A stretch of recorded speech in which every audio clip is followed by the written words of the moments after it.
அண்ணா ஒரு இளநீண்ணா. தண்ணியா வழிக்காமா? தண்ணி இருக்கிறதா வெட்டுங்க. தண்ணி இருக்குமா? இருக்குமா? கேரண்டியா இருக்குமா? அட இருக்குமா? इस देश को ये मेरा गारंटी. அங்க விட்டுருங்க, இங்க கேளுங்க. கேரண்டி வாரண்டிகளை இனியே நம்ப போறீங்களா? சிந்தித்து வாக்களியுங்க. இந்தியாவை காக்க ஸ்டாலின் அழைக்கிறேன். 2014 இருந்ததை விட இன்னைக்கு உங்க வாழ்க்கை பெட்டரா இருக்கா?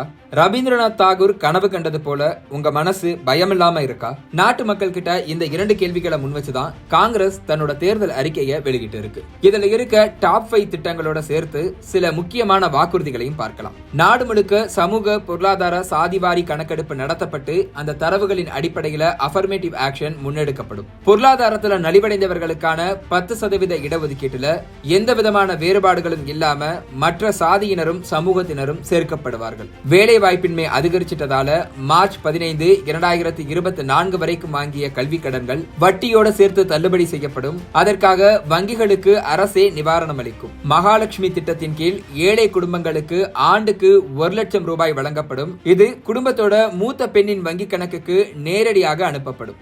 நீட் மற்றும் கியூட் தேர்வுகளை நடத்துறதுக்காக கொண்டு வரப்பட்ட கொள்கைகள் மாற்றப்படும். இந்த தேர்வுகளை விருப்பப்படும் மாநிலங்கள் மட்டும் நடத்தி கொள்ளும்படி மாற்றங்கள் செய்யப்படும். அல்லது உயர்கல்வி சேர்க்கைக்காக மாநிலங்கள் சொந்தமாக தனி நுழைவு தேர்வுகளை நடத்தி கொள்ள வழிவகை செய்யப்படும். இந்த 5ம் தான் காங்கிரஸ் கொண்டு வந்திருக்கக்கூடிய டாப் 5 திட்டங்கள். இதோட சேர்த்து சில முக்கியமான திட்டங்களும் இருக்கு. கல்வி நிறுவனங்கள்ல ஒடுக்கப்பட்ட மற்றும் பிற்படுத்தப்பட்ட மாணவர்களுக்கு எதிராக நடத்தப்படக்கூடிய வன்முறையை தட்டி கேட்கறதுக்காக ரோஹித் வெமுலா ஆக்ட் அப்படிங்கிற புதிய சட்டம் இயற்றப்படும்.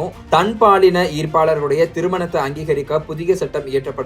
காங்கிரஸ் 2 முக்கியமான திட்டங்களை சொல்லி இருக்கு. இது மட்டும் இல்லாம மாநிலங்கள் தங்களுடைய கல்விக் கொள்கையை வரையறுக்கக்கூடிய அந்த உரிமையை மதிச்சு புதிய கல்விக் கொள்கையில சில மாற்றங்களை கொண்டு வருவோம் அப்படின்னு காங்கிரஸ் உறுதிமொழி கொடுத்திருக்காங்க. சுவாமிநாதன் கமிஷனுடைய பரிந்துரைப்படி விவசாயிகளுக்கு குறைந்தபட்ச ஆதார விலை வழங்கப்படும். அதோட மகாத்மா காந்தி தேசிய ஊரக வேலைவாய்ப்பு உறுதி திட்டத்தின் கீழே பணிபுரிபவர்களுக்கான தினக்கூலி 400 ரூபாயாக உயர்த்தி வழங்கப்படும் காங்கிரஸ் சொல்லியிருக்கு. ஒன் நேஷன் ஒன் எலெக்ஷன் ஐடியாவை ரிஜெக்ட் பண்றதா தங்களுடைய தேர்தல் அறிக்கையில சொல்லி இருக்கக்கூடிய காங்கிரஸ் நாடாளுமன்ற ஜனநாயகத்தை மதிக்கக்கூடிய வகையில லோக்சபா மற்றும் மாநில சட்டப்பேரவை தேர்தல்கள் எப்ப பதவிக்காலம் முடியுதோ அப்பதான் நடத்தப்படும் அப்படிங்கிற உறுதிமொழியை கொடுத்திருக்கு. நாடு முழுவதும் எதிர்ப்புகளை சந்திச்ச அக்னிபாத் திட்டம் ரத்து செய்யப்படும் அப்படின்னும் ஜிஎஸ்டி திட்டத்துக்கு பதிலா ஜிஎஸ்டி 2.0 அப்படிங்கிற ஒரு புதிய திட்டம் சில மாற்றங்களோட கொண்டு வரப்படும் காங்கிரஸ் உறுதிமொழி கொடுத்திருக்கு.